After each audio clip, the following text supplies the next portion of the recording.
নমস্কাৰ দৰ্শক ৰাইজ সকলোকে স্বাগতম জনাইছোঁ জ্ঞান বাৰ্তাৰ আজি এটা শৈক্ষিক অনুষ্ঠানলৈ কিয়নো আজি আমাৰ লগত অতিথি হিচাপে উপস্থিত আছে চামগুৰি উচ্চতৰ মাধ্যমিক বিদ্যালয়ৰ এসময়ৰ অধ্যক্ষ মহোদয় শ্ৰীযুত ৰাজীৱ দাস ডাঙৰীয়া। ছাৰ নমস্কাৰ। নমস্কাৰ ছাৰ, অশেষ ধন্যবাদ জনাইছোঁ আপোনাক আপোনাৰ বহুমূলীয়া সময় এটা জ্ঞান বাৰ্তা অনুষ্ঠানটোৰ যোগেদি আমাৰ নগাঁওবাসী তথা অসমবাসীৰ ৰাইজলৈ আপোনাৰ জীৱনজোৰা অভিজ্ঞতাসমূহক আমাৰ লগত শ্বেয়াৰ কৰাৰ বাবে।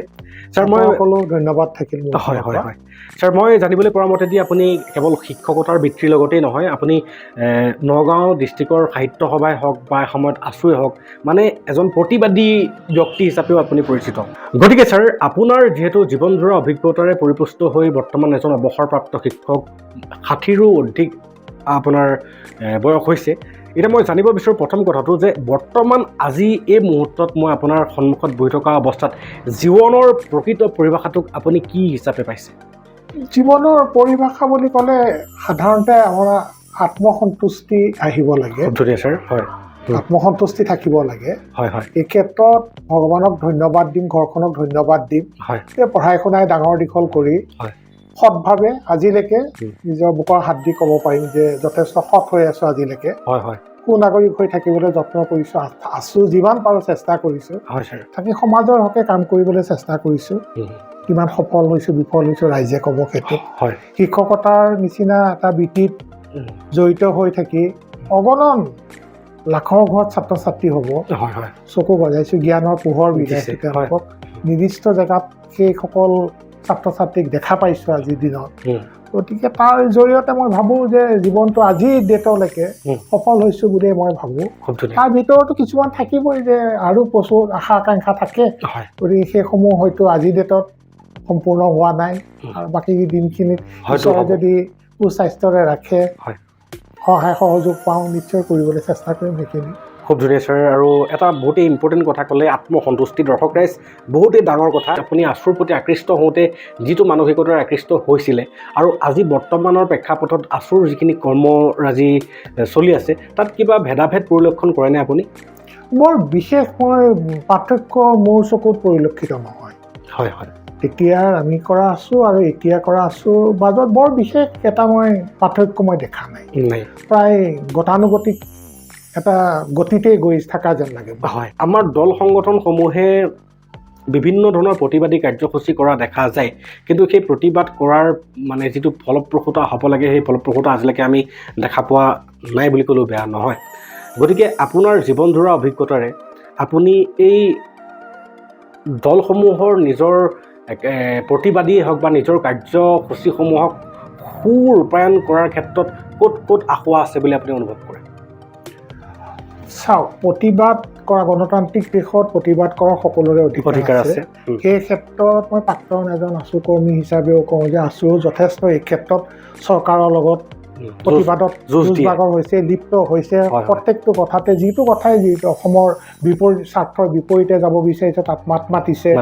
হয়তো যেনেধৰণে সফল হ'ব লাগিছিল তেনেধৰণে তেওঁলোক সফল হ'ব পৰা নাইকিয়া, যেনেধৰণে লাগিছিল তেনেধৰণে পৰা নাইকিয়া। আৰু সি এটা ৰাজনৈতিক বিষয়লৈ গুচি যায়গৈ, কাৰণ ৰাজনৈতিক সদিচ্ছা অসদিচ্ছাৰ ওপৰতো বিচৰাটো বহু পৰিমাণে ডিপেণ্ড কৰিব যে তেওঁতো চল্ভ হ'ব নে নহয়। তেনেকুৱা ধৰণৰ কিছু মেৰপেচৰ কাৰণে যিটো লক্ষ্য আৰু উদ্দেশ্য, সেই লক্ষ্য আৰু উদ্দেশ্যত উপনীত হ'ব পৰা নাই আজিৰ ডেটত। হয় হয় হয়, দেশখন বা নিজৰ ৰাজ্যখন বা নিজৰ জাতিটোৰ স্বাৰ্থত আগবাঢ়ি যোৱাতকৈ টকা পইচাৰ লোভতে বহুতসকলে নেতাগিৰি দেখাবলৈ যায় বা টকা পইচাৰ লোভতে বহুতে সংগঠন কৰিবলৈ যায় বুলি এনেকুৱা এটা প্ৰচলিত মানে মতামত সকলোৰে মুখে মুখে শুনিবলৈ পাওঁ। এনে ক্ষেত্ৰত আপুনি কি প্ৰতিক্ৰিয়া দিব?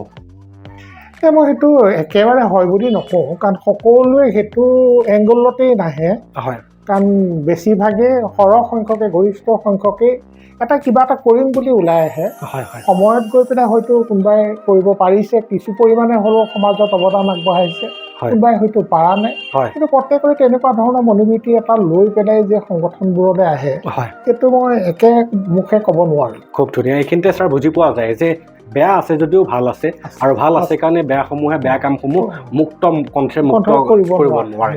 ৰাইজৰ মুখত শুনিবলৈ পোৱা যায় যে আজিকালি নামঘৰৰ, গাঁৱৰ নামঘৰ এটাতো সেই নামঘৰটোৰ কিবা এখন পালনামেই হওক বা কিবা এটা অনুষ্ঠান পৰ্ব, সেই পালনামখন বা অনুষ্ঠান পৰ্ব এটা পাতিবৰ কাৰণেও তাতো বিজেপি কংগ্ৰেছ সেই ৰাজনীতিটো সেই তাতো পালেগৈ মানে। গতিকে এই ক্ষেত্ৰত আপুনি এজন শিক্ষক হিচাপে বৰ্তমান সমাজখনলৈ যিসকলে সমাজত আগধৰি আছে, এজন ধৰি লওক সমাজৰ সভাপতি ছেক্ৰেটেৰী হিচাপে যিসকল আছে, আপুনিও বোধ কৰোঁ আপোনাৰ নিকটৱৰ্তী সমাজত ঘনিষ্ঠভাৱে জড়িত।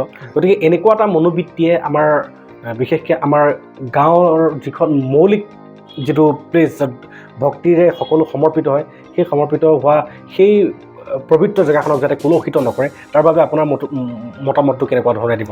এইটো একেবাৰে সত্য কথা যিটো আপুনি কৈছে যে আজিকালি মানে বেছি দূৰলৈ আমি যাব নালাগে, ওচৰৰ সেই নামঘৰখনলৈ গ'লেও তাতো অমুক এজিপি তমুক, বিজেপি তমুক, কংগ্ৰেছ তমুক অমুক, সেই হিচাপে ভাগ বতৰা হ'বলৈ আৰম্ভ কৰিছে। মানুহ ইমান সংকীৰ্ণ পৰ্যায় এটালৈ গুচি গৈছে যে সামাজিক বান্ধোনটোৰ পৰাও আঁতৰি গৈ পেলাই সেই ৰাজনৈতিক দিশটোক প্ৰাধান্য দিবলৈ লৈছে তাতো, যাৰ কাৰণে আমাৰ সমাজখনত একতাটো নাইকিয়া হৈছে। মই অনুভৱ কৰোঁ যে যিটো একতা আমাৰ সমাজত থাকিব লাগে সেই সমাজত একতাটো নাই।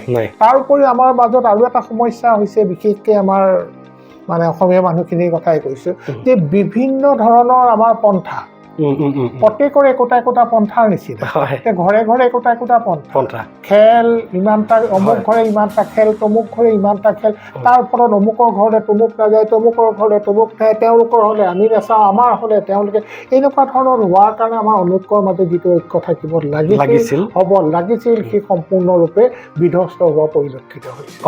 আৰু ইয়াত ৰাজনীতিৰ প্ৰভাৱ একেবাৰে নকৰাও নহয়, ৰাজনীতিৰ প্ৰভাৱো আছে কিছু পৰিমাণে। হয়, গতিকে এই ক্ষেত্ৰতে আপুনি আমাৰ বৰ্তমান সমাজখনলৈ এনেকুৱা কি ক'ব বিচাৰিব যে ৰাজনীতিৰ প্ৰভাৱ যাতে আমাৰ সেই মৌলিক যিটো ঠাই, যিখন আমাৰ ভক্তিৰ ঠাই নামঘৰত, সেই তাত যাতে আমাৰ এটা চুবুৰীত লৈ পেলাই যিখন নাম বা যিখন খেল আছে তাত যাতে এই ৰাজনীতি প্ৰভাৱটো নপৰে, তাৰ বাবে আপুনি কেনেকুৱা ধৰণৰ এটা সতৰ্কবাণী দিব বিচাৰিব? সতৰ্কবাণীটো এটা আহ্বান কৰিব পাৰি যে এইবোৰৰ পৰা উদ্ধত থকাটো উচিত। যে যিহেতু আমি বেছি দূৰলৈ নগৈ ওচৰৰে আমি ভাই ককাই বাই ভনীৰ নিচিনাকৈ আছোঁ, ইয়াৰ মাজত আমাৰ ৰাজনৈতিক মতাদৰ্শ থাকিব পাৰে, প্ৰত্যেকৰে থাকিব। গণতান্ত্ৰিক দেশ এখনত প্ৰত্যেকৰে নিজৰ নিজৰ আদৰ্শ কিছুমান থাকিব, সেইবোৰ আদৰ্শ নিজৰ লগত থাকিব, কিন্তু ৰাজহুৱা প্লেটফৰ্ম এখনত সেই আদৰ্শসমূহ নানাটোৱে উচিত আৰু কাম্য। সমাজখনৰ কাৰণে সি এটা সুস্থিৰ সমাজ এখন গঠন কৰাত সহায় কৰিব। নহ'লে আমি একত্ৰিত হৈ থাকিব নোৱাৰিম, সমাজখনো সুস্থিৰ নহ'ব, আৰু তাৰ জৰিয়তে আমি আমাৰ নেক্সট জেনেৰেশ্যন যিটো আহে সিহঁতকো আমি ভাল বাট এটা দেখুৱাই আগুৱাই নিব নোৱাৰিম। গতিকে সেই ক্ষেত্ৰত আমি প্ৰত্যেকেই ছিনিয়ৰখিনিক সচেতন হোৱাটো দৰকাৰ যে সকলোৰে ঊৰ্ধত আমি আমাৰ ধৰ্মীয় অনুষ্ঠানসমূহ, আমাৰ পৰম্পৰাসমূহ পালন কৰিব লাগে। হয়, খুব সুন্দৰ। আৰু এইটো বহুত এটা ডাঙৰ কথা যে দৰ্শক ৰাইজ, আমি আপোনাৰ হ'বৰ আগত বিশিষ্ট গুণী জ্ঞানী ব্যক্তিসকলৰ জীৱনজোৰা অনুভৱসমূহকে শ্বেয়াৰ কৰিবলৈ চেষ্টা কৰোঁ। ছাৰে ভৱিষ্যত প্ৰজন্মৰ কথা যিহেতু উনুকিয়াইছে, আৰু ভৱিষ্যত প্ৰজন্মৰ কথা উনুকিয়াওঁতেই ক'ব বিচাৰিছোঁ যে ছাৰ, বৰ্তমানৰ ভৱিষ্যত প্ৰজন্ম ক্লাছ 6 মানৰ পৰাই এটা ল'ৰাই ড্ৰাগছৰ আসক্তিটো পৰা দেখা পৰিলক্ষিত হৈছে। যিটো ড্ৰাগছক আমি সৰুতে চিনেমাতহে শুনিছিলোঁ বা দেখিছিলোঁ, সেই ড্ৰাগছ আজি আমাৰ নগাঁও চহৰৰ উলিয়াই গ'ল। ইভেন ডাঙৰ আপোনাৰ প্ৰশাসনিক বিষয়াক সুধিলেও ইয়াৰ কোনো মানে উত্তৰ দিবলৈ তেওঁলোকেও মানে অপাৰগ বুলিয়ে ক'ব লাগিব। গতিকে ছাৰ, এই ক্ষেত্ৰত আমাৰ নৱপ্ৰজন্মসমূহ আজি বিপথে পৰিচালিত হৈ এখন বিভ্ৰান্ত অনৈক্যই এখন বিভ্ৰান্ত সমাজৰ সৃষ্টি হৈছে। গতিকে এই সমাজখনে ভৱিষ্যতে কেনেকুৱা এটা মানে ৰূপ দেখুৱাবগৈ পাৰে? আপুনিও যিহেতু এজন শিক্ষক, আপোনাৰো বহু হাজাৰ ছাত্ৰ ছাত্ৰীৰ সান্নিধ্য পাইছে, সেইসকলৰ বৰ্তমান ভৱিষ্যত আপুনি অতীতত দেখি আহিছে, আপুনি পঢ়াই থাকোঁতে তেওঁলোকৰ বৰ্তমান আৰু তাৰ পাছত তেওঁলোকৰ ভৱিষ্যতটো আপোনাৰ কাৰ্যক্ৰমণিকাত যিহেতু দেখি আহিছে, গতিকে সেইসমূহক মানে পুংখানুপুংখভাৱে চালি জাৰি চাই বৰ্তমান অভিভাৱক সমাজক, যাৰ নৱপ্ৰজন্মই স্কুললৈ গৈ আছে, যাৰ নৱপ্ৰজন্ম নতুন সপোন ৰচাৰ দিশত গৈ আছে, তেওঁলোকক আপুনি এখন উচ্চতৰ মাধ্যমিক বিদ্যালয়ৰ অধ্যক্ষ হিচাপে আপুনি কি পৰামৰ্শ আগবঢ়াব বিচাৰিব? এই ক্ষেত্ৰত চাওক, আমাৰ যদিও কোৱা হয় যে 3টা আধান, চৌকাটা 3টা আধান, ছাত্ৰ ছাত্ৰী, অভিভাৱক, শিক্ষক, হয়, কিন্তু 3টা আধান মিলি পেলাই হয় গোটেই ব্যৱস্থাটো সম্পূৰ্ণ হয়। কিন্তু এই ক্ষেত্ৰত আটাইতকৈ মোৰ দৃষ্টিত উল্লেখযোগ্য অৱদান বা কৰিবলগীয়াখিনি আছে অভিভাৱকৰ। হয়, কাৰণ বিদ্যালয় এখনত ছাত্ৰ এজনক বা ছাত্ৰী এগৰাকীক আমি শিক্ষকসকলে কিমান পাওঁ? 3 ঘণ্টা, 3.5 ঘণ্টা, 4 ঘণ্টা। ধুনীয়া কথা। বাকী দিনটো 20 ঘণ্টাই ক'ত থাকে তেওঁলোকৰ ছাৰাউণ্ডিং পৰিৱেশটোত আৰু গাৰ্জেন বা Guardian। অভিভাৱকৰ আণ্ডাৰত থাকে। হয়। এই ক্ষেত্ৰত অভিভাৱকসকলৰ মানে যিটো ডিউটি এণ্ড মানে যিটো কৰ্তব্য সেইটো আটাইতকৈ বেছি তেওঁলোকৰ। তেখেতসকলৰ দূৰদৃষ্টিৰ ওপৰতেই নিৰ্ভৰ কৰিব তেখেতসকলৰ সন্তান কোন দিশলৈ যাব, কোন দিশলৈ গৈ আছে। কিন্তু বৰ্তমান দেখা যায় যে সেই ক্ষেত্ৰত অভিভাৱকসকলৰ পৰা যিটো বিদ্যালয়সমূহে পাব লাগে বা বিচাৰে সেইটো সাধাৰণতে পোৱা নাযায়। কাৰণ মই প্ৰায় 35 বছৰ হ'ল চাকৰি, 35 বছৰ প্লাছ চাকৰি জীৱন। মানে আগত দেখিছিলোঁ আমি যেতিয়া এটলিষ্ট 90 মানলৈকে দেখিছিলোঁ, আমি কল কৰাৰ লগে লগে অভিভাৱকসকল আহি যায়, যিটো বৰ্তমান প্ৰাইভেট স্কুলতবোৰত হয়। সাধাৰণতে সেইকাৰণে প্ৰাইভেট আৰু আমাৰ গভৰ্ণমেণ্ট স্কুলৰ মাজত এটা ৰাইজৰ মাজত এটা জনৰৱ হয়, তেওঁলোকৰ ৰিজাল্ট ভাল, ইমান ভাল ভাল টিচাৰ থকাৰ পিছতো গভৰ্ণমেণ্ট প্ৰভিঞ্চিয়েল স্কুলৰ ৰিজাল্ট বেয়া হয়। কাৰণ তাত গাৰ্জেনসকল যথেষ্ট কনচিয়াছ হয়। ডেইলি কি দিছে, কি নাই দিয়ে, কি কৰিছে, ল'ৰাটোৱে কৰিলে নে নাই, স্কুলত মাতাৰ লগে লগে আধা ঘণ্টা 1 ঘণ্টাৰ আগতে গৈ হাজিৰ হ'ব, যিটো কিন্তু আমি আমাৰ বিদ্যালয়সমূহত নাপাওঁ। তাৰমানে আমাৰ অভিভাৱকসকল সচেতন নহয় আমাৰ বিদ্যালয়সমূহত বেছিভাগে। এইখিনিতে মই এটা সংযোগ কৰিবলৈ বিচাৰিছোঁ। মই বিভিন্নখন শৈক্ষিক প্ৰতিষ্ঠানৰ লগত যিহেতু জড়িত আৰু জানিবলৈ পোৱা মতে বিভিন্নখন আমাৰ চৰকাৰী স্কুলৰ প্ৰিন্সিপালসকলে কৈছে যে যদিহে গাৰ্জেন মিটিং এখন দিয়া যায় তেতিয়াহ'লে গাৰ্জেন মিটিঙতো গাৰ্জেনসকল আহিবলৈ টান পায়। নাই, মানে অলমষ্ট 90% নাথাকে। গতিকে পাৰ্চেণ্টেজ ৱাইজতে কৈছোঁ। তেনে ক্ষেত্ৰত তেওঁলোকৰ ছাত্ৰ ছাত্ৰীৰ উত্তৰণৰ বাবে শিক্ষকসকলে 3 ঘণ্টা 4 ঘণ্টাত কি কৰি দিব? সৰ্ববিদ্যা বিষয়ত কৰি দিব নোৱাৰে। গতিকে তাৰে ফলশ্ৰুতিত বৰ্তমান সমাজখন অকণমান বিশৃংখল হ'বলৈ আৰম্ভ কৰিছে, কাৰণ গাৰ্জেনে ক'ব নোৱাৰে যে ল'ৰাটো বা ছোৱালীজনী টিউশ্যনলৈ গৈছে, প্ৰকৃততে টিউশ্যন চেণ্টাৰ পাইছে, পইচাটো লৈ গৈছে, প্ৰকৃততে সেই শিক্ষকজনক কিমান টকা মাননি দিবলগীয়া আছে নে নাই তাকো গম নাপায়। পইচা লাগে, পইচা দিছে, টিউশ্যনলৈ পঠিয়াব লাগে, টিউশ্যনলৈ পঠাই দিছে। কিন্তু এদিনো গৈ টিউশ্যন মাষ্টৰজনক বা যিজনে পঢ়াইছে প্ৰাইভেটলি ল'ৰাটো বা ছোৱালীজনী, তেওঁ কেনেকুৱানো অৱয়ৱটো তাকো দেখা নাই, নাজানে সেইজন কোন, কি কথা, কি বতৰা, সেইখিনিও বহুত নাজানে। গতিকে তাৰপিছত আমি যদি আউটকাম বিচাৰোঁ কেনেকৈ হ'ব, নহ'ব। গতিকে সেইকাৰণে আমাৰ খুব ধুনীয়া কথা, খুব ধুনীয়া কথা ছাৰ। এইখিনিতে মোৰ মনত পৰিলে ভাগৱত গীতাত শ্ৰীকৃষ্ণই অৰ্জুনক কৈছিল যে হে অৰ্জুন, ভাৱনাৰ কোনো মূল্য নাই, মূল্য আছে পৰিণামত। গতিকে সকলো অভিভাৱকে জনাটো দৰকাৰ। প্ৰতিজন অভিভাৱকে ঘৰতে ভাবি আছে মোৰ ল'ৰা ছোৱালীটো ভাল হওক, মোৰ ল'ৰা ছোৱালীটোৱে ভাল ৰিজাল্ট কৰক, ভৱিষ্যতলৈ গৈ পেলাই সমাজত এটা মানে সুপৰিচিত নাম হওক। কিন্তু আমি কেৱল ভাৱনাত ভাবিলে নহ'ব। আমাৰ এই শিক্ষাগুৰুসকলে তেওঁলোকে গোটেই জীৱনজোৰা অভিজ্ঞতাৰে আমাক যিখিনি পৰামৰ্শ বা যিখিনি ইংগিত কৰি দিছে বা যিটো বাট দেখাই দিছে, সেই বাটে যদি অগ্ৰসৰ নহয়, কেৱল ভাৱনাহে কৰি থাকোঁ, তেতিয়াহ'লে কোনো আমাৰ ছাৰ, চামগুৰি অঞ্চলটো যিহেতু এটা মানে পিছপৰা অঞ্চল, আজিও পিছপৰা বুলি ধৰিব পাৰি, কাৰণ ৰাস্তা এটা হ'লেই এটা অঞ্চলৰ শৈক্ষিক অৱস্থাটো উন্নতি হৈ যায় বুলি আমি ক'ব নোৱাৰোঁ। এতিয়া কথা হ'ল যে আপুনি যিহেতু তেনেকুৱা এটা পিছপৰা অঞ্চলত শিক্ষকতা কৰিছিলে, গতিকে পিছপৰা অঞ্চল য'ত শিক্ষাৰ পোহৰেই নাই, তাত শিক্ষাৰ প্ৰচাৰ প্ৰসাৰত কিমান প্ৰত্যাহ্বানৰ সন্মুখীন হ'বলগীয়া হ'ব পাৰে সেই ব্যক্তিসকলেহে বুজিব যিসকলে পাইছে। গতিকে আপুনি আপোনাৰ কাৰ্যকলাপ থাকোঁতে কেনেকুৱা ধৰণৰ প্ৰত্যাহ্বানৰ সন্মুখীন হৈছিলে আৰু তাক নেওচি আপুনি কেনেকৈ গৈছিলে, আৰু বৰ্তমান আপুনি আমাৰ মাধ্যমৰ মাজেদি সমগ্ৰ অসমৰ শিক্ষক সমাজলৈ যিসকলে তেনেকুৱা পিছপৰা অঞ্চলত ভৱিষ্যতলৈ বা বৰ্তমানো তেনেকুৱা মুৰব্বীৰ দায়িত্ব লৈ আছে, এখন বিদ্যালয়ৰ প্ৰিন্সিপালৰ দায়িত্ব লৈ আছে, তেওঁলোকৰ যাতে সহায় হয় আপোনাৰ কথাসমূহ। হয়, ধন্যবাদ। চব প্ৰত্যাহ্বান বুলি কওঁতেতো অজস্ৰ প্ৰত্যাহ্বান থাকে বিদ্যালয়, বিশেষকৈ আমাৰ চৰকাৰী বিদ্যালয়সমূহত প্ৰত্যাহ্বান বহুত থাকে। তাৰ ভিতৰত বৰ্তমান একেবাৰে নক'লেও নহ'ব, চৰকাৰে শিক্ষকৰ ক্ষেত্ৰৰ হেৰিটো যথেষ্ট কমাই আনিছে আজিকালি। আগত যিটো আছিল যে বহুত শিক্ষক নাথাকে, এপইণ্টমেণ্ট নহয়, আজিকালি সেইটো নহয়। প্ৰায় মানে 90% মই থকা অৱস্থাতে 90 to 95% মোৰ স্কুলতে ফিল আপ আছে শিক্ষকৰ। গতিকে সেইপিনৰ পৰা আমাৰ সেইটো ছাইডৰ অভাৱ নহয়। আমাৰ অভাৱ এপিনৰ পৰা অভাৱ হয়, আমাৰ বিল্ডিঙৰ অভাৱ হয়। ইনফ্ৰাষ্ট্ৰাকচাৰটো আমাৰ যথেষ্ট দুৰ্বল ইনফ্ৰাষ্ট্ৰাকচাৰটো। আৰু দ্বিতীয়তে কথা হৈছে আমাৰ ছাত্ৰ ছাত্ৰী আমি যিসকলক পাওঁ, বেছিভাগ মোৰ অঞ্চলত ছাত্ৰ ছাত্ৰী মাইনৰিটি ছাত্ৰ ছাত্ৰী বহুত আছে। তাৰ লগে লগে বেংগলী ছাত্ৰ ছাত্ৰী আছে, আৰু আমাৰ চাহ জনজাতিৰ ছাত্ৰ ছাত্ৰী আছে, কাৰ্বি ছাত্ৰ ছাত্ৰী আছে, মিক্সিং হেৰি আৰু অসমীয়া ল'ৰা ছোৱালীও পৰিমাণটো কম এই গোটেইখিনিক লৈ। তাৰ ভিতৰত মই যিমান দূৰ দেখিলোঁ আজিলৈকে বেছিভাগৰে আৰ্থিক অৱস্থা একেবাৰে পুতৌ লগা। আচ্ছা আচ্ছা যিবোৰ অঞ্চলৰ পৰা তেওঁলোক আহে হুম, সেইবোৰ আমি কল্পনাও কৰিব নোৱাৰোঁ যে সিহঁতে তেনেকুৱা এটা অঞ্চলৰ পৰা আহি আমাৰ স্কুলত বিদ্যালয়ত আহিছে। পঢ়ি হুম, আছে হুম, হুম, হুম। তে সেই ছাত্ৰ ছাত্ৰীসকলক যদি এতিয়া চৰকাৰে বিভিন্ন স্কিম দিছে হয়। যাবলৈ, কিন্তু আমাৰ শিক্ষকসকল যাবলৈ তেনেকুৱা ইমান এটা টাইট চিডিউলত থাকে যে সময় নাপায়। নাপায় কিন্তু মই ভাবোঁ যে যদি তেনেকুৱাকৈ অলপমান এটা বেলেগে এটা ছিষ্টেম কৰি দিয়া হয় যে ছাত্ৰ ছাত্ৰীসকলক ঘৰলৈ হুম, শিক্ষকসকল যদি যায় হুম। সিহঁতৰ মানে সিহঁতৰ আৰ্থিক দিশটো সিহঁতৰ ঘৰুৱা দিশটো মানে পাৰিপাৰ্শ্বিক দিশটো পাৰিপাৰ্শ্বিক সেইখিনি দিশটো। যদি অধ্যয়ন কৰিব পাৰে বা সেইখিনিৰ জৰিয়তে যদি আহি কিবা এটা কৰিব পাৰে তেওঁলোকক হুম। তেতিয়াহ'লে বহু ধৰণৰ সুবিধা হ'ব বা তেওঁলোকেও যথেষ্ট ভাল ফলাফল দেখুৱাবলৈ সক্ষম হ'ব। সক্ষম হ'ব হয় যিটো সাধাৰণতে আমাৰ যিটো মানে কি বুলি ক'ম যিটো আমাৰ ফ্ৰেমৱৰ্ক তাৰ কাৰণে আমি অপৰ্যাপ্ত সময় নাপাওঁ হয় যে 700-800 ল'ৰা ছোৱালীক আমি Field টাচ visit। কৰাটো হয়, হয়। ইণ্ডিভিজুৱেলি টাচ কৰাটো ইমান ইজি মেটাৰ নহয়। হয়। তো তাৰ ভিতৰতো মোৰ জীৱনৰ মই বাছি মই প্ৰায় কিছুমান ল'ৰা ছোৱালীৰ লগত মই সততে টাচত আছিলোঁ, হুম। টাচত থাকোঁ, তেওঁলোকৰ ঘৰলৈও গৈছোঁ। মই এটা উদাহৰণ দিওঁ, মোৰ স্কুলৰ উদাহৰণ। এজন ছাত্ৰ বৰ্তমান ডিগ্ৰী ফিফ্থ ছেমিষ্টাৰ মানত আছে বোধ কৰোঁ, বঙালী সম্প্ৰদায়ৰ ল'ৰা।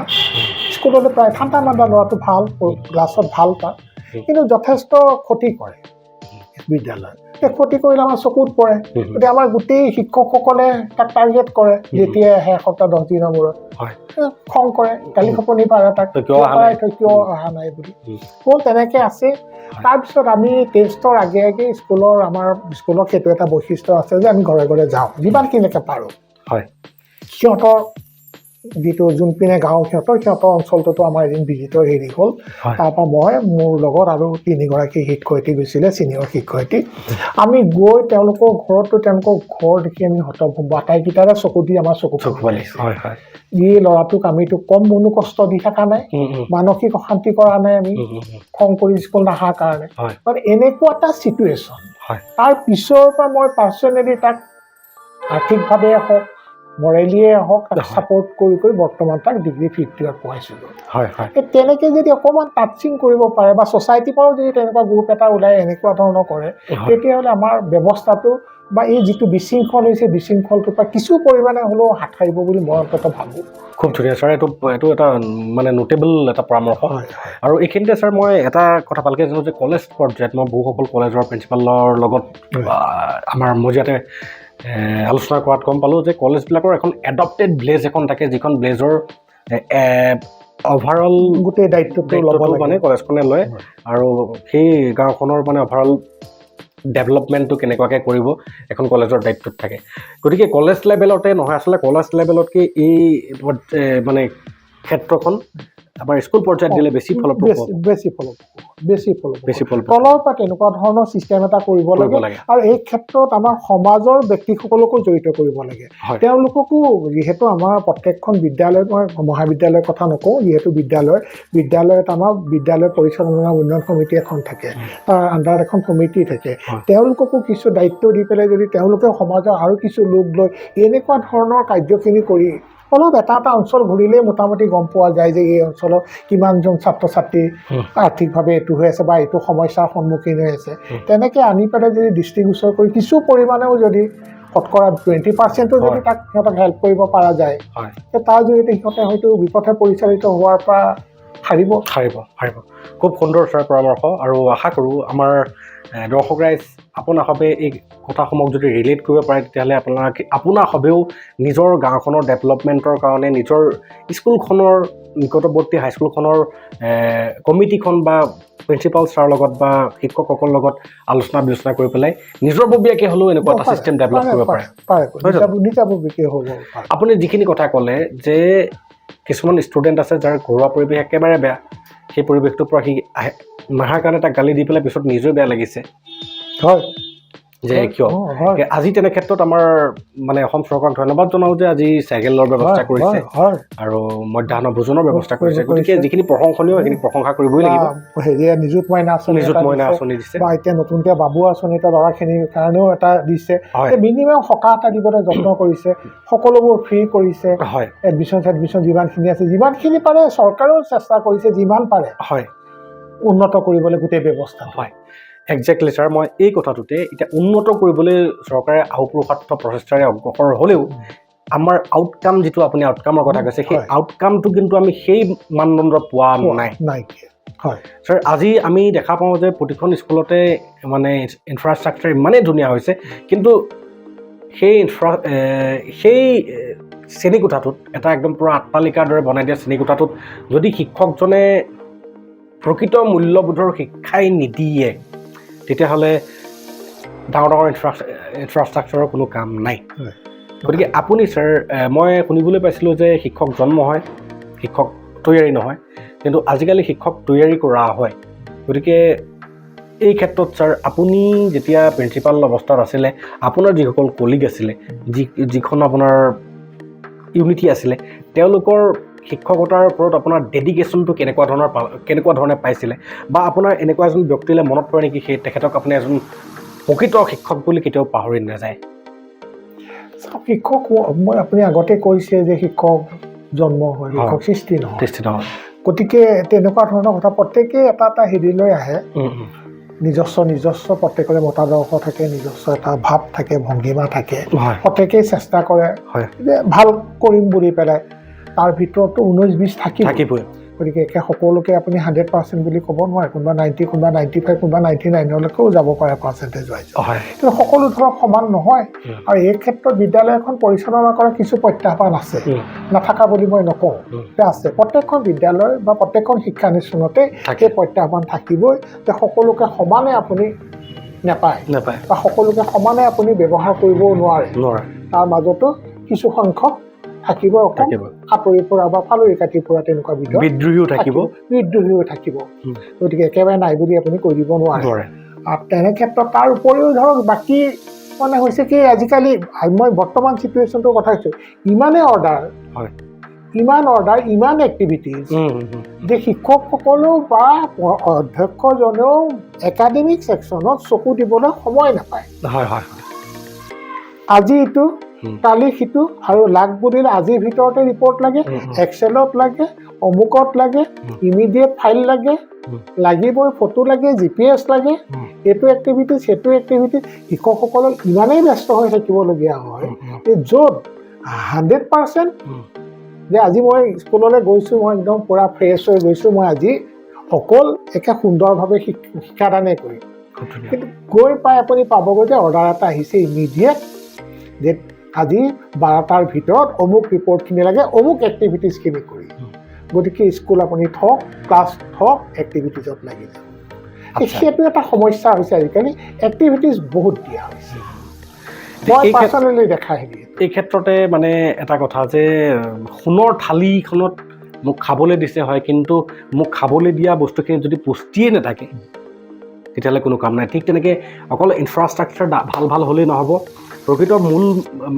প্ৰকৃত মানদণ্ডৰে সেই শিক্ষাটোক আমাক চাৰ্ভ কৰিব পাৰিছে নে তাৰ ওপৰতো বহুত ডাঙৰ কথা আছে মাননীয় শিক্ষামন্ত্ৰী ৰণোজ পেগু ডাঙৰীয়া আপোনাক মানে পোনপটীয়াকৈ মই সুধিব বিচাৰোঁ যে এই এক্টিভিটিছসমূহে আমাৰ শিক্ষাৰ মানদণ্ডৰ উন্নীতকৰণৰ ক্ষেত্ৰত কিনো অৰিহণা যোগাইছে অকণমান যদি আপুনি মুকলিমূৰীয়াকৈ সকলোকে আঙুলিয়াই কয় খুবেই ভাল হ'ব ছাৰ দেখা যায় যে আমাৰ মানে অসমীয়া সমাজখনক শ্ৰীমন্ত শংকৰ গুৰুজনাই যিডাল একতাৰ এনাজোৰে বান্ধিবৰ কাৰণে চেষ্টা কৰিছিল আৰু গুণীজ্ঞানী ব্যক্তিসকলে কোৱা মতেতো সেই একতাৰ এনাজৰি কেতিয়াবাই ছিগিলে গতিকে ছাৰ এই স্বাৰ্থপৰ মনোবৃত্তিটোৱে দৰাচলতে মানৱ সভ্যতাক অগ্ৰসৰ কৰিছে নে সেই মানৱ সভ্যতাক স্তব্ধহে কৰি ৰাখিছে এইটোতো অগ্ৰসৰ কৰা প্ৰশ্ন স্বাৰ্থ যিকোনো বস্তু যেতিয়া স্বাৰ্থ থাকিব কেতিয়া সেই সাময়িক তৃপ্তি এটা দিব সাময়িক ধৰণে এটা কি বুলি ক'ম এটা পৰিৱেশৰ সৃষ্টি কৰিব সাময়িক উত্তেজনা এটা দিব কিন্তু সি স্থায়ী হ'ব নোৱাৰে আৰু এই ক্ষেত্ৰতে ছাৰ আমাৰ যিহেতু অসমীয়া জাতিটোৰ মাজতে ঐক্যতা নাই আজি আমাৰ অসমীয়া জাতিটোৰ মাজতে ইমান সোপা নীতি নিয়ম ওলাল শংকৰ সংঘ মই ডাইৰেক্টলি নাম কৈছোঁ যে ব্ৰাহ্মণীয়া সমাজ আছে এখন ভাগৱতী সমাজ তাতো মানে এইবাৰ এই মানুহটো এইবাৰ সভাপতি নহ'ল কাৰণে সি বিসম্বাদ কৰি পেলাই এটা ফৈদটো উলিয়াই দি পেলাই এটা বেলেগ ছেকশ্যনেই খুলি দিয়ে গতিকে এই বস্তুসমূহে আমাৰ ভৱিষ্যতে আমাৰ অসমৰ মানে অসমত কেনেকুৱা এটা সমস্যাৰ সৃষ্টি কৰিব পাৰে?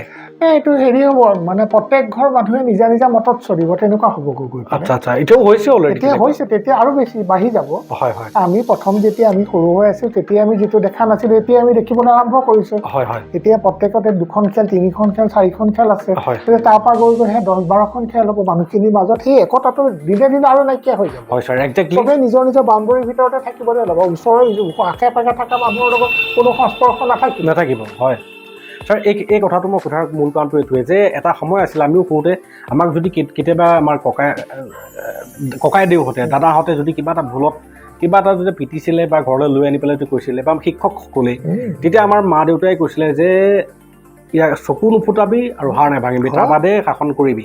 আৰু সেই অনুশাসন বোলা বস্তুটো আছিল কাৰণে আমাৰ বয়সলৈকে বহুসকল যিসকল নৈতিকতাৰে ডাঙৰ দীঘল হৈছে তেওঁলোকৰ অনুশাসন এটা আছে। ছাৰ, আজিৰ সমাজখনত অনুশাসন কিমান দূৰলৈকে আছে বুলি আপুনি অনুভৱ কৰে?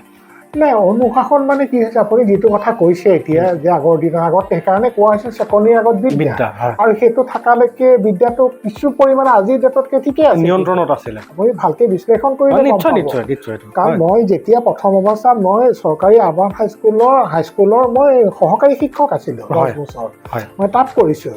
তেতিয়া তাত মোৰ শ্ৰদ্ধাৰ প্ৰধান শিক্ষক আছিলে দীপিকা লস্কৰ বাইদেউ। বাইদেৱে মোক আনি পেলাই আহ্বানত জইন কৰিছে, নহ'লে মই মাষ্টৰ চাকৰিত শিক্ষকতা কৰিব মই বিচৰা নাছিলোঁ। মই ইতিমধ্যে SCS পাইছিলোঁ, 3বাৰকৈ মই SCSৰ ভাইভা দিছিলোঁ, কিন্তু তেতিয়া টকা পইচাৰ কাৰণে মই হেৰি কৰিব নোৱাৰিলোঁ। সত্য কথাটো ক'লোঁ যে মোৰ হেৰি নহ'লগৈ, মোৰ লগৰখিনি হৈ আজি ADC আণ্ডাৰ ছেক্ৰেটাৰী এইবোৰো হৈ আছে, মোৰ কপালত নাই। কিন্তু বাইদেৱে জোৰ জবস্তি আনি মোক আহ্বানত সোমোৱাই দিলে। তেতিয়া আমাৰ এনি টাইম হাতত বেট থাকেই, বাহিৰলৈ ওলাই গ'লেও আমি বেট লৈ যাওঁ। স্কুটাৰখন লৈ বাইদেৱে, মই এতিয়াও মনত আছে যে অদিতি হলত গৈ লাইনৰ পৰা ল'ৰা উলিয়ে কোবাইছোঁ, কিন্তু গাৰ্জেণ্টে একো নকৰে। গাৰ্জেণ্টে আহি খালি ক'ব চকু নুফুটাব, হাত ভৰি নাভাঙিব, বাকী যিমান লাগে কৰক। তেতিয়া ল'ৰা ছোৱালীও কিছু মানে ভয় কৰিছিল, ডিচিপ্লিন মেইনটেইন কৰাবলৈ সুবিধা হৈছিল, এটা বাতাবৰণৰ মাজত ৰাখিবলৈ সুবিধা হৈছিল।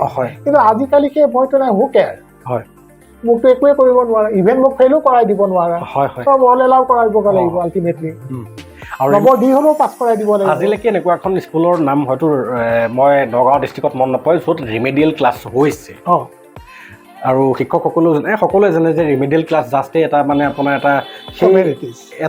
সেই NEP-খনৰ এটা মানে জাষ্ট এটা অপশ্যন, তাত কোনো কাম নাই। যি নহওক ছাৰ, এই কথাখিনি মই সোধোতে এটাই কথাত উপনীত হ'লোঁ যে যেতিয়াৰ পৰাই আমাৰ সমাজখনে মোৰ ল'ৰা ছোৱালীটোক শাসন কৰিবৰ কাৰণে আপুনি কোন সেই মনোবৃত্তিটো ধাৰণ কৰিছে, সেই তেতিয়াৰ পৰাই হয়তো আমাৰ সমাজখন বিশৃংখল হ'ব ধৰিছে। একেবাৰে ৰাইট। হয়, আৰু সেইটো কাৰণে বিদ্যালয়সমূহতো ল'ৰা ছোৱালীক কণ্ট্ৰল কৰাটো টান হৈ গৈছে। কাৰণ আজিকালি হৈছে কি, এটা বা দুটা সন্তান, গতিকে মূৰত থ'লে কোনে খাব, মাটিত থ'লে পৰুৱাই খাব, গতিকে আতং টোকাৰিকে ৰাখে, গতিকে আপুনি খঙো কৰিব নোৱাৰিব, চকুটো পকাই কথা এটাও ক'ব নোৱাৰিব। যদি কান্দি কুটি ঘৰলৈ গ'ল কমপ্লেইন ল'বলগীয়া আহিব, তাৰ ফলত শিক্ষক শিক্ষয়িত্ৰীসকল পিছুৱাই আহিবলগীয়া হৈছে।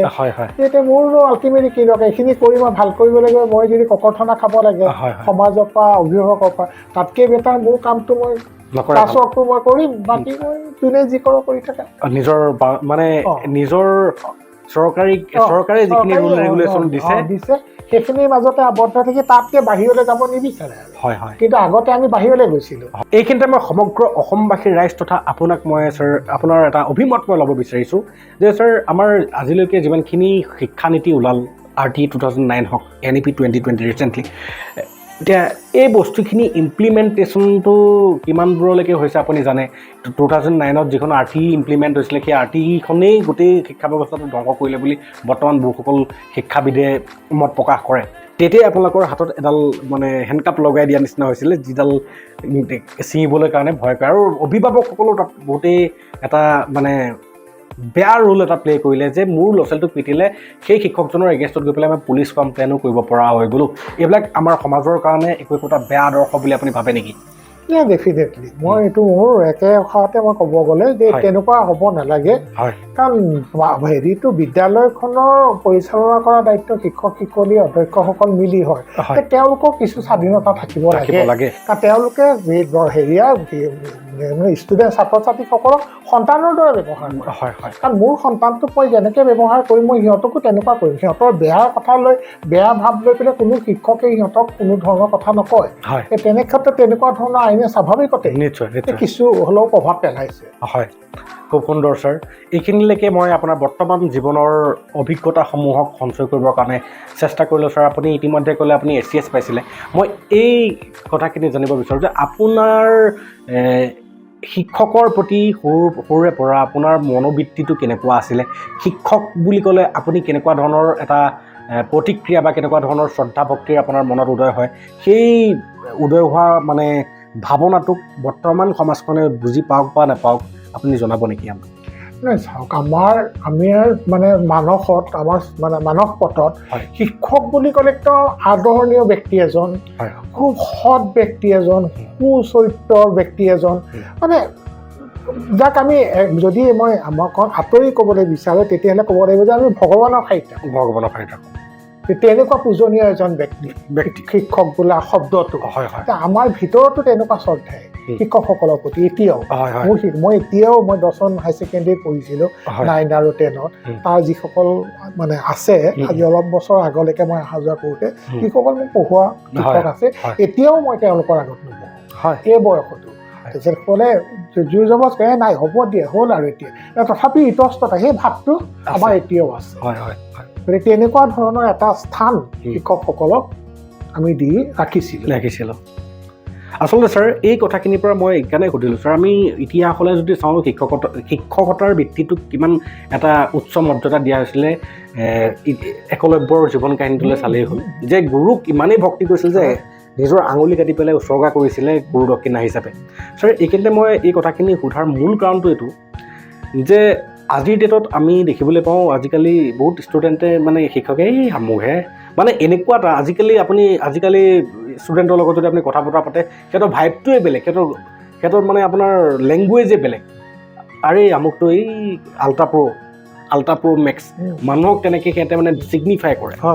এইটো এইটো নুব এনেকুৱা কিছুমান ব্যৱহাৰ দি পেলাই আজি ডেটত ষ্টুডেণ্টে মাষ্টৰক সেই তেনেকৈয়ে অভিহিত কৰে। গতিকে সেই এটা কথা আছে যে মই ছাৰ অকণমান বহল হৈছে কথাটো যে ছাৰ ভক্তিতহে শক্তি থাকে, আৰু সেই ভক্তি আগতে আছিল কাৰণে অৰ্জুনে সেই ভক্তিৰ দ্বাৰা শক্তিশালী পাশুপাত অস্ত্ৰ অৰ্জন কৰিবলৈ সক্ষম হৈছিলে। ভক্তিৰ মহত্ব আছিল কাৰণে হিৰণ্যকশিপুৰেও বৰদান পাবৰ কাৰণে কৰিছিলে, পিছতো প্ৰথমতে সেই ভক্তিৰ দ্বাৰাহে পাইছে। গতিকে আমাৰ ষ্টুডেণ্টসকলে যদি সেই এজন শিক্ষকৰ প্ৰতি সেই ভক্তিৰে আত্মোৎসৰ্গিত নহয়, সেই ব্যক্তিজনৰ পৰাও সেই তেনেকুৱা শক্তিশালী মূল মন্ত্ৰসমূহ কেতিয়াও ল'ব নোৱাৰে কোনো কাৰণত। মোৰ অন্তৰে নল'ব নহয়, সেই ছাত্ৰ ছাত্ৰীখনে মোৰ অন্তৰে নল'ব। মই কাৰ্য কৰি গৈছোঁ, কিন্তু মোৰ ভিতৰৰ পৰা সেই আশীৰ্বাদটো তেওঁলোকলৈ নাযাব নহয়। তেওঁলোকৰ পঢ়া শুনাত কোনোবা 19-20 হ'ব পাৰে, সকলো সমান নহয়, কিন্তু তেওঁলোকৰ যিটো আৱয়ব, যিটো ষ্টুডেণ্ট হিচাপে তেওঁলোকৰ ব্যৱহাৰ, সংযম, ডিচিপ্লিন, সেইখিনিতো তেওঁলোকৰ থাকিব লাগিব, যিটোৰ জৰিয়তে মোৰ অন্তৰত তেওঁলোকে এটা স্থান পাব। সেই স্থান পোৱাতে তেওঁলোকৰ আশীৰ্বাদ, তেওঁলোক বেলেগে আশীৰ্বাদ দিয়াৰ কথা নাহে। হয় ছাৰ, আপুনি যেতিয়া স্কুলত পঢ়ি আছিলে, আপুনি স্কুলত পঢ়ি থাকোঁতে এনেকুৱা কোনজন শিক্ষক আছিল যিজন শিক্ষকক আপুনি একদম মন মগজুৰ পৰা আপোনাৰ বৰ্তমান শিক্ষকতাৰ মানে পৰিভাষাটো আপুনি মানসপাতত যিধৰণে আছিলে সেই ব্যক্তিজনক আপুনি কোনজন ব্যক্তিৰ মাজত বিচাৰি পাইছিলে, আৰু তেখেতৰ কোনটো গুণক আপুনি গোটেই জীৱন জুৰি আজিলৈকে অব্যাহত ৰাখিছে? তেনেকুৱা হ'লে তাৰমানে মই যেতিয়া LP স্কুলত পঢ়িছোঁ তেতিয়া মোৰ আটাইতকৈ প্ৰিয় হেৰিয়ে আছিলে আমাৰ মদন কুমাৰ ছাৰ। মদন কুমাৰ ছাৰ বোধকৰো ছাৰ জীৱিত হৈ আছে চাগৈ, যথেষ্ট ছাৰৰ প্ৰভাৱ আছে। কিছু আমাক তাৰমানে সাজলৈ আনিবলৈ সেই 7 বছৰ 8 বছৰ 9 বছৰ বয়সতে ছাৰে চেষ্টা কৰিছে আৰু সফলো হৈছিলে। সেইকাৰণে তৃতীয় শ্ৰেণীত আমি তেতিয়াই বৃত্তিও পাইছোঁ। গতিকে আমাক স্পেচিয়েলি তাৰমানে তেতিয়াই ৰিমেডিয়েল ক্লাছ কৰা, তেতিয়াই ছাৰে আমাক ৰিমেডিয়েল ছাৰে মাতে আৰু ক্লাছ কৰিব লাগে, অকণমান বেয়াও পাওঁ, অকণমান সময় আবদ্ধ হৈ থাকিব লাগে, সেইখিনি সময় খেলা ধূলা কৰাত এঘণ্টা যিহেতু ঘৰৰ পৰা আৰু ছাৰে বিচাৰিছে যে তেতিয়াতো শিক্ষকৰ বাক্য মানেতো ক'বই নালাগে, দেৱ বাক্য, গতিকে ঘৰৰ পৰাতো প্ৰশ্নই নুঠে আৰু নগলেতো উল্টা কৰিয়ে যাব। গতিকে আমি তেনেকুৱা হেৰি কৰিছিলোঁ। তাৰপিছত আহিলোঁ হাইস্কুলত মই কৈছোঁৱেই যে হাইস্কুলত 6, 7, 8 মই লংকা হাইস্কুলত পঢ়িলোঁ। তাৰপিছত মোৰ দেউতা ঢুকোৱাৰ কাৰণে আমি লংকাৰ পৰা গুচি আহিবলগীয়া হ'ল। আহি মই নগাঁও পালোঁহি। নগাঁৱত আহি পাই পেলাই মই নগাঁও দৰ্শন উচ্চতৰ মাধ্যমিক বিদ্যালয়ত হয়। নৱম আৰু দশম শ্ৰেণী তাত পঢ়িছোঁ উম, গতিকে তাত হেৰিয়াত মই দৰ্শনত কেইবাজনো হেৰি পাইছোঁ মই অৱনী গোসাঁই ছাৰ আছিলে যথেষ্ট ডিচিপ্লিন ছাৰৰ হয়। কৰণীপিনৰ আছিল ছাৰ উম, তাৰপিছত ৰঞ্জিত গোস্বামী ছাৰ মেথছৰ উম, যথেষ্ট ভাল পাইছিলোঁ উম। চিত্তৰঞ্জন দাস উম। ইংৰাজী গ্ৰামাৰৰ সেই গ্ৰামাৰৰ হেৰিটো তলৰ পৰা আৰু দেউতাই আমাক পঢ়াইছিলে তাতকৈ ইণ্টাৰেষ্টিং কথা উম। আমাৰ 5টা ভাই ককাই বাই ভনী আমাৰ 3জনী ছোৱালী 2টা ল'ৰা আমাৰ উম। একেলগে আমাক টেবুলত বহাই মাজতে ডাঙৰ লেম্প এটা আৰু দেউতাই আমাক ইংলিছ গ্ৰামাৰ পঢ়ায় সেইকাৰণে ওপৰলাই কৃপাত আৰু এই আশীৰ্বাদত ইংলিছত যদিও মই অসমীয়াতে মাষ্টাৰ ডিগ্ৰী কৰিলোঁ কিন্তু ইংলিছত কিছু দখল আছে তাৰমানে গ্ৰেমেটিকেলি দেউতাই আমাক পঢ়াইছিলে আৰু ইয়াত আহি পেলাই মোৰ দৰ্শনত আমাৰ শ্ৰদ্ধাৰ ছাৰ ঢুকালে চিত্তৰঞ্জন ছাৰে পঢ়াইছে গতিকে এইসকল ব্যক্তিৰ প্ৰভাৱ এটা আছে তেওঁলোকে হেৰি এটা আদৰ্শ হিচাপে মই মানো তেওঁলোকক হয় ছাৰ যিহেতু আপুনি আপোনাৰ দেউতাকৰ কথা উল্লেখ কৰিলে ছাৰ নিশ্চয় প্ৰতিজন মানে পুত্ৰই নিজৰ বাপেকীৰ এটা কিবা এটা গুণ যিটো গুণ গোটেই জীৱন তেখেতে মানে সেইটো কান্ধত লৈ আগবাঢ়ে বুলি ক'ব পাৰে গতিকে আপোনাৰ দেউতাকৰ এনে কি এটা গুণ আছিল বা এনে কি আদৰ্শ আছিল যাক আপুনি আজীৱন আপোনাৰ কান্ধত লৈ অতিবাহিত কৰি আহিছিল আছে আৰু আগলৈও থাকিব চাওক দেউতা মই যথেষ্ট কম দিন পাইছোঁ মই ক্লাছ 6ত থাকোঁতে দেউতা ঢুকাইছে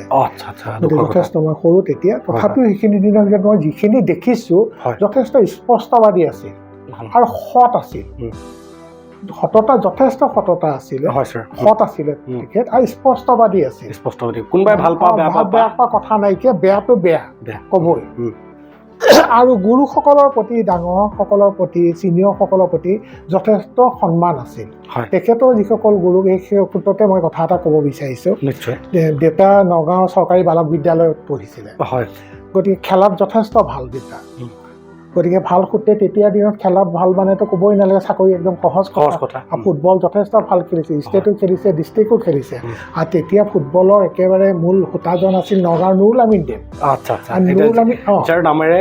বৰ্তমান ষ্টেডিয়ামখন সেই নুৰুল আমিন দেৱৰে তলতে আণ্ডাৰতে দেউতাহঁতে ফুটবল শিকিছে খেলা খেলিছে তাৰপিছত যেতিয়া নগাঁৱত আইন বিদ্যালয়খন লগা হওঁতে আইন বিদ্যালয়ৰ কাৰণে মাটি বিচাৰি কেউপিনে নাপালে লাষ্ট টাইমত আমি শুনা মতে আমি সৰু তেতিয়া এই মহ খুলি পিনে তেতিয়াই যাব বিচাৰিছিলে তাৰপিছত দেউতাক হেৰিয়ে নুৰুল আমিন দেৱে কণ্টেক্ট কৰি এতিয়া য'ত মহাবিদ্যালয়খন আছে সেই মাটিখিনি বিচাৰিছিলে বিচাৰোতে এই মাটিখিনি মানে আপোনাৰ দেউতাৰ মাটি আছে আমাৰ মাটি এইখিনি তাৰপিছতে মাৰ লগত কথাটো পাতিলে মায়ে কিন্তু অবজেকশ্যন কৰিছিলে যে মায়ে দিব বিচৰা নাছিলে মাটিখিনি গ'ল তেনেকৈ থাকিলে তাৰপিছত এটা দিনত আমি গম পাওঁ যে আমাৰ ঘৰৰ অজ্ঞাতে দেউতা আহি নগাঁও আহি আমি তেতিয়া লংকাত থাকোঁ আহি অলৰেডি নুৰুল আমিন ছাৰৰ হাতত মাটিখিনি লিখি দি থৈ কলেজখনৰ কাৰণে গুচি গৈছে গৈহে ঘৰত জনাইছে যে আমাৰ মাটিখিনি দি থৈ আহিলোঁ নহ'লে এই কলেজখন বহু দূৰলৈ যাব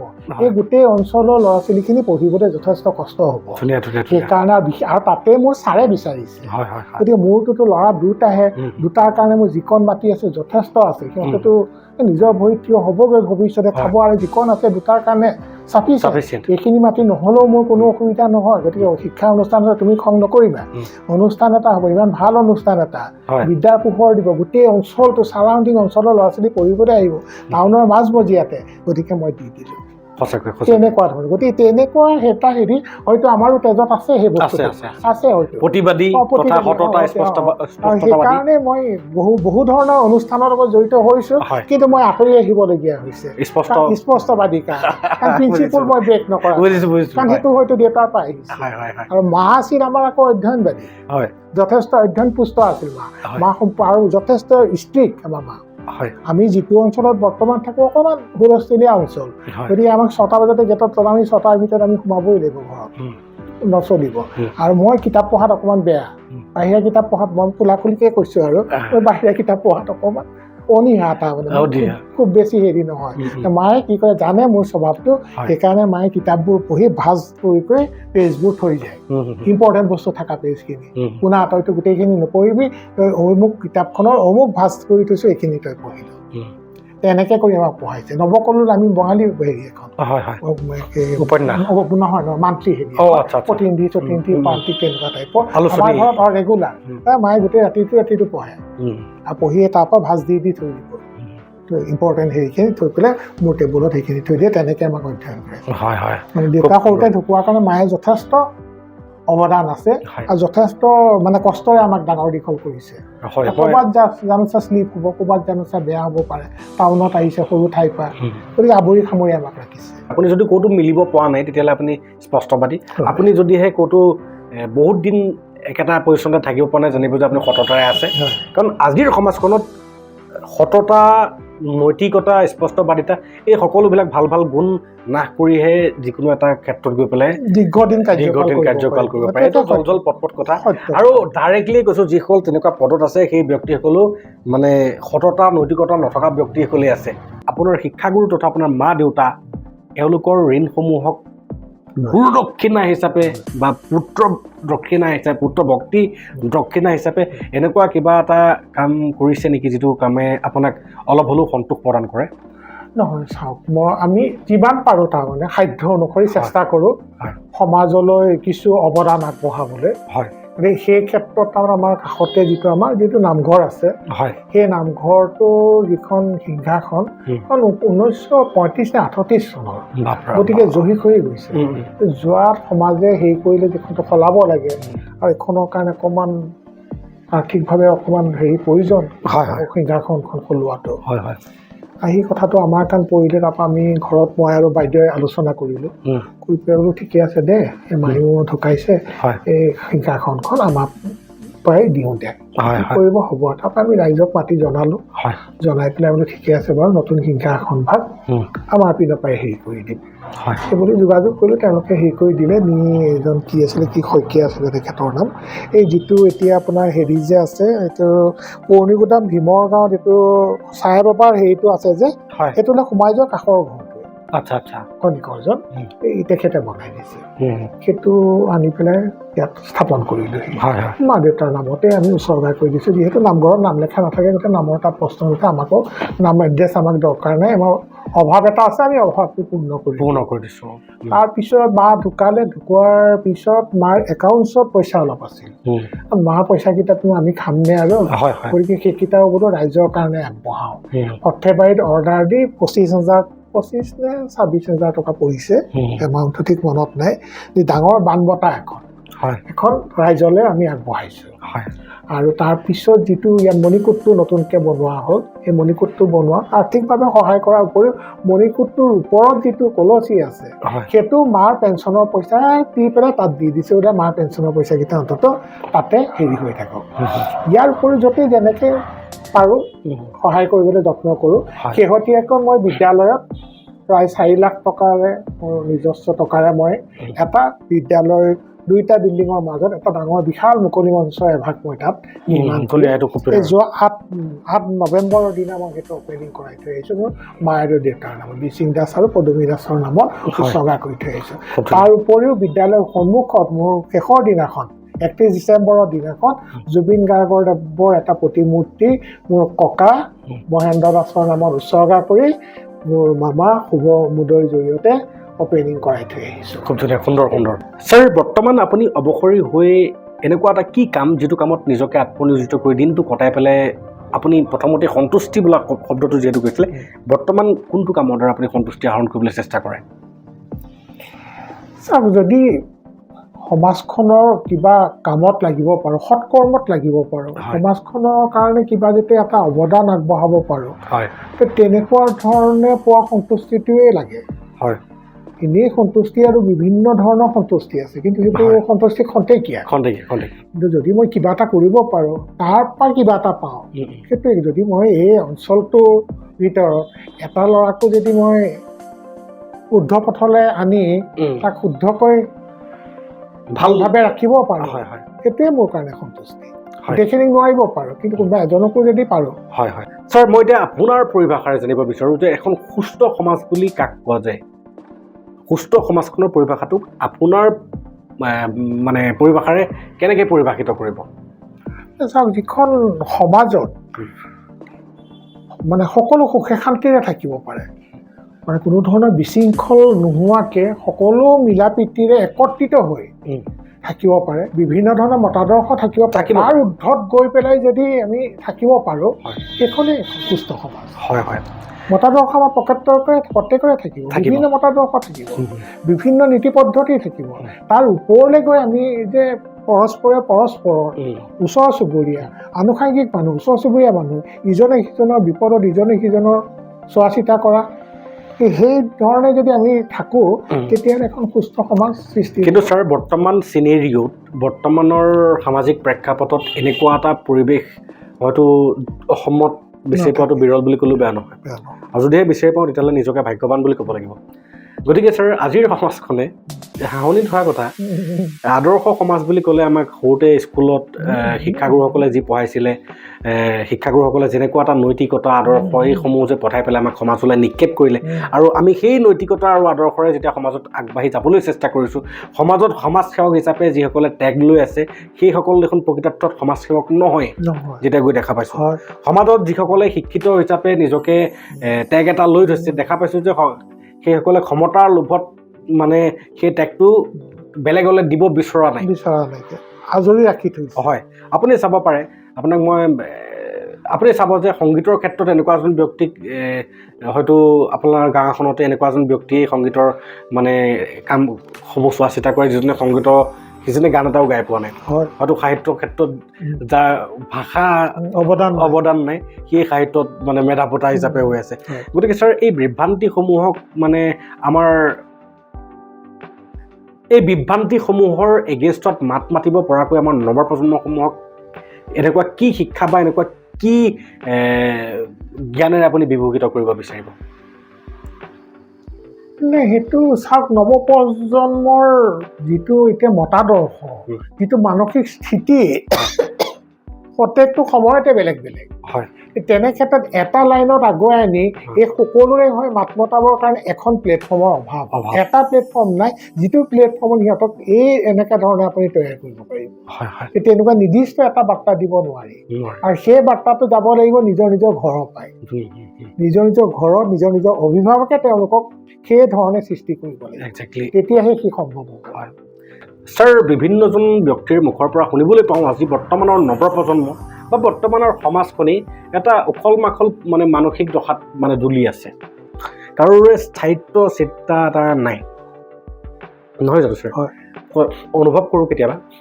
গতিকে ছাৰ, আমাৰ চিন্তা চৰ্চাসমূহক এটা মানে নিৰ্দিষ্ট মূল সুঁতিলৈ আনিব পৰাকৈ আমাক সমাজত এনেকুৱা এটা কি বস্তুৰ প্ৰয়োজন বুলি আপুনি অনুভৱ কৰে?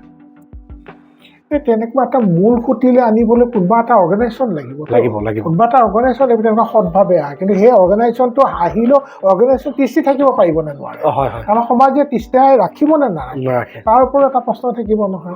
কাৰণ যিহেতু সেই অৰ্গেনাইজেশ্যনটোৰ পৰা সৃষ্টি যিখিনি হ'ব, সেইখিনিয়ে উল্টা সমাজৰ ভালৰ কাৰণে চিঞৰিব বা মাত দিব, গতিকে সেইটো কিমান গ্ৰহণযোগ্য হ'ব? আৰু যিটো অৰ্গেনাইজেশ্যন মানে গঠন হৈছে, সিহঁতো ৰক্ষকৰ বেশত ভক্ষকহে আহিছে নেকি, বা তেওঁলোককো কোনোবাই হাইজেক কৰি লৈ যাব নেকি? হয় ছাৰ, মই এটা কথা ভালকৈ জানো যে এজন শিক্ষকে যেতিয়ালৈকে কৰ্মৰত হৈ থাকে, তেওঁ কলিগসকলৰ লগত গোটেই দিনটো এংগেজ হৈ থাকে, কিন্তু অৱসৰী হোৱাৰ পাছত জীৱনটোত এনেকুৱা কিছু শিক্ষকো পাইছোঁ যিসকলে কয় যে অৱসৰ হৈ পেলাই মই বহুতেই দুখহে লাগে, কেতিয়াবা অৱসৰ নোহোৱাহেঁতেনে ভাল আছিলে।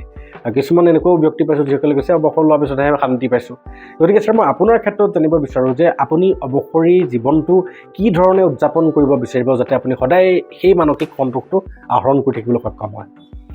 চাওক, মানুহৰ দৈনন্দিন এটা লাইফ ষ্টাইল থাকে, দৈনন্দিন জীৱনত ৰাতিপুৱাৰ পৰা যিটো আৰম্ভ হয়, সেইটো মোৰ কৰ্ম এৰিয়াত থাকোঁতেও মোৰ সেইটো আছে, চাকৰি জীৱনতো সেইটো আছে, আৰু চাকৰি জীৱনৰ পিছতো সেইটো মই চাকৰি জীৱন অন্ত হ'ল বুলি সেইটো মই ষ্টপ কৰিব নোৱাৰোঁ। গতিকে ৰাতিপুৱাৰ পৰা মোৰ যিখিনি গতানুগতিক কাৰ্য, মোৰ সেইখিনি গতানুগতিক কাৰ্য সদায় থাকিবই। তাৰ উপৰি তাৰ মাজত এতিয়া সময় কিছু অপৰ্যাপ্ত সময় হাতত থাকে, বা কোনো ধৰণৰ টেনশ্যন নাথাকে যে অৰ্ডাৰ আহিব, কিবা পঠিয়াব লাগিব, তেনেকুৱা ধৰণৰ কোনো নাই। গতিকে ব্লেংক হৈ যোৱা যায়, গতিকে কিছু সময় পোৱা যায়। গতিকে ইয়াৰতো দুটাই এটা হৈছে, হয় আপুনি কিবা লেখা মেলা কৰিব লাগিব, আৰু নহয়তো আপুনি অধ্যয়ন কৰিব লাগিব। সেই দুটাই হয়তো অপশ্যন আছে, সেই দুটাই হয়তো ময়ো ভাবিছোঁ যে সেই দুটাৰে কোনোবা এটাত হয়তো হাত দিম। যদিও লেখা মেলাত মোৰ তেনেকুৱা কোনো নাই, সৰুতে কিবা কিবি লিখিছোঁ, এইটো বেলেগ কথা। তাৰপিছত তথাপিও ভাবিছোঁ যে যি মনলৈ আহে অন্ততঃ তাকে 2 ঘণ্টা অন্তত মই বহিম হয় যে কিবা এটা হেৰি কৰিবলৈ আৰু বাকী সময়খিনি মই অকণমান সহায় কৰি ভাল পাওঁ দুখীয়া দৰিদ্ৰখিনিক অকণমান সহায় কৰি হয় কি ফিজিকেলি হওক কি ফাইনেন্সিয়েলি হওক কি ছ'চিয়েলি হওক মই অকণমান ওচৰত থাকি ভাল পাওঁ হয় তেনেকুৱাও কিছু আছে মোৰ চামগুৰিৰ পৰাই সেই আৰম্ভ হৈছে এইটো হয় তেনেকুৱা ধৰণৰো কিছু ব্যস্ত হওঁ মই অলপ আগতে এটা উদাহৰণ দিছিলোঁ ছাত্ৰ এজনৰ উদাহৰণ হয় আৰু তেনেকুৱা মানে জনজাতিৰ ছাত্ৰ কেইজনমানো আছে মই চোৱা চিতা কৰি আছোঁ খুব ধুনীয়া হেৰি পিনে আমনি পিনে হয় সেই তেনেকৈও কিছু মই নিজকে এংগেজ কৰিবলৈ যত্ন মানে এইখিনিৰ দ্বাৰা আপুনি সমাজখনলৈ এনেকুৱা এটা বাৰ্তা দিব বিচাৰিব নেকি যিসকল সামৰ্থ্যৱান যিসকলে সমাজখনৰ প্ৰতি নিশ্চয় নিশ্চয় নিশ্চয় হয় নিশ্চয় মই এইটো সকলোকে মই আহ্বান জনাম যে আপোনালোকে খাদ্য অনুসৰি যিমান পাৰে আপোনালোকৰ জুৰিডিকেশ্যনৰ ভিতৰত ওচৰে পাঁজৰে য'তেই যিমান পাৰে যে যদি কোনোবা দুখীয়া দৰিদ্ৰ ল'ৰা ছোৱালী আছে আৰ্তনাত আছে যথেষ্ট তেওঁলোকৰ হেৰি ভাল পঢ়াৰ প্ৰতি ধাউতি আছে বিচাৰে আগুৱাই যাবলৈ তেওঁলোকক সহায় কৰক আপোনাৰ খাদ্য অনুসৰি সহায় কৰক দান এনেকুৱা নহয় যে দান আপোনাৰ নিজৰ ইচ্ছামতেহে দান দিব লাগে দান জোৰ জবস্তি লোৱা বস্তু নহয় গতিকে আপোনালোকে পাৰে মানে আপোনালোকৰ চাৰাউণ্ডিঙত থকা দুজনকো আপোনালোকে পাৰিলে সহায় কৰকচোন তাৰ পৰা আপোনালোকে যিটো আত্মসন্তুষ্টি পাব মোৰ ব্যক্তিগত অনুভৱ আছে মই যিটো মানে হেৰি পাওঁ ফোনটো অহাৰ লগে লগে সিহঁতৰ মাত কথাটো বা মই ফোনটো কৰাৰ লগে লগে সিহঁতৰ পৰা যিটো ৰিপ্লাই পাওঁ তাৰ জৰিয়তে তাৰ উপৰিও বিপদ হ'লেই এতিয়াও মোলৈ ফোন আহিব ছাৰ মই গম পাই যাওঁ ফোন অহাৰ লগে লগে জৰুৰী সিহঁতৰ পইচা কেইটামান লাগে হ'ব মই UPIত পঠাই দি আছোঁ গতিকে আপোনালোকেও যত্ন কৰক দুজন এজনকৈ হেৰি কৰকচোন আমি প্ৰত্যেকেই হাতত লওঁচোন দুই এজনকৈ সি কোন জাত কোন পাত কোন ধৰ্ম কোন সংস্কৃতি বাদ দিয়ে সি পঢ়া শুনা কৰি থকা ল'ৰা এটা হওক মিনিমাম পঢ়া শুনা কৰি থাকে তাক অকণমান আগুৱাই লৈ আহোঁ তাক হাইস্কুলৰ পৰা আমি মেট্ৰিকটো পাছ কৰাই হাই ছেকেণ্ডেৰীলৈ আনো হাই ছেকেণ্ডেৰীৰ পৰা তাক ডিগ্ৰীটোত সোমোৱাই দিওঁচোন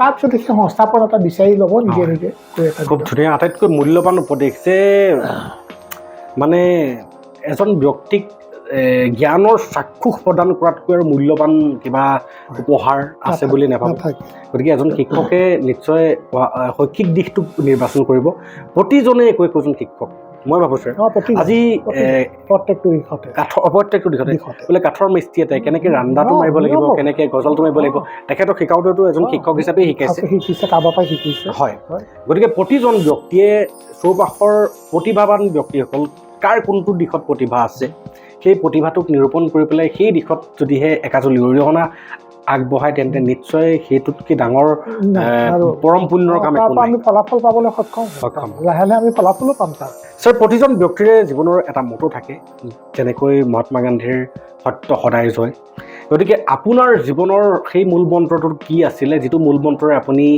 বৰ্তমান তথা ভৱিষ্যতলৈকেও আপুনি অগ্ৰসৰ হৈ থাকিব মই আগতো মই কৈছোঁ যে মই স্পষ্টবাদী আৰু মই সৎ হৈ থাকিব বিচাৰোঁ মোক ওপৰলৈ সহায় কৰক যিমান পাৰে মই সৎ হৈ যাতে থাকোঁ আৰু মোৰ মেইন হেৰিটো হৈছে আমাৰ মায়েও শিকাই থৈ গৈছে যে পাৰিলে আনক উপকাৰ কৰিবি নোৱাৰিলে অন্তত অপকাৰ নকৰিবি পাৰিলে উপকাৰ কৰ নোৱাৰিলে অপকাৰ নকৰিবি আৰু যিমান পাৰ সহায় সহযোগ আগবঢ়াবি সকলো দিশতে সেইটোৱে মোৰ সৎ নিষ্ঠাৰে কাম কৰিব বিচাৰোঁ সততাৰে থাকিব বিচাৰোঁ স্পষ্টবাদী হ'ব বিচাৰোঁ মই প্ৰিন্সিপল ব্ৰেক কৰিব নিবিচাৰোঁ প্ৰিন্সিপলত মই থাকিব বিচাৰোঁ ছাৰ বহুতেই ভাল লাগিল আজি আপোনাৰ জীৱনৰ অভিজ্ঞতাসমূহক আমাৰ বৰ্তমানৰ সমাজখনলৈ সঞ্চয় কৰিবলৈ পাই আৰু মই আশা কৰোঁ এই খণ্ডটো নিশ্চয় এটা ইম্পেক্টফুল নলেজ শ্বেয়াৰিং এপিছ'ড হিচাপে বিবেচনা হ'ব মই ছাৰৰ কাষৰ পৰা এই এপিছ'ডছটো কৰি থকা অৱস্থাত বহু কথা শিকিবৰ কাৰণে বা বহু কথা হৃদয়ংগম কৰিবৰ কাৰণে নিজেই সক্ষম হৈছোঁ আৰু আশা কৰোঁ আমাৰ দৰ্শক ৰাইজো সক্ষম হ'ব ধন্যবাদ ছাৰ ধন্যবাদ সকলো ধন্যবাদ থাকিল উত্তৰ কামনা কৰিলোঁ ভৱিষ্যত উন্নতি কামনা কৰিলোঁ আপোনাক বহুত বহুত ধন্যবাদ এনেধৰণে আপোনালোকে ৰাইজৰ হেৰি কৰি থাকক আৰু যদি কিবা সহায় সহযোগৰ প্ৰয়োজন হয় নিশ্চয় মই সদায় আপোনাৰ লগত আছোঁ বহুত ধন্যবাদ ছাৰ ধন্যবাদ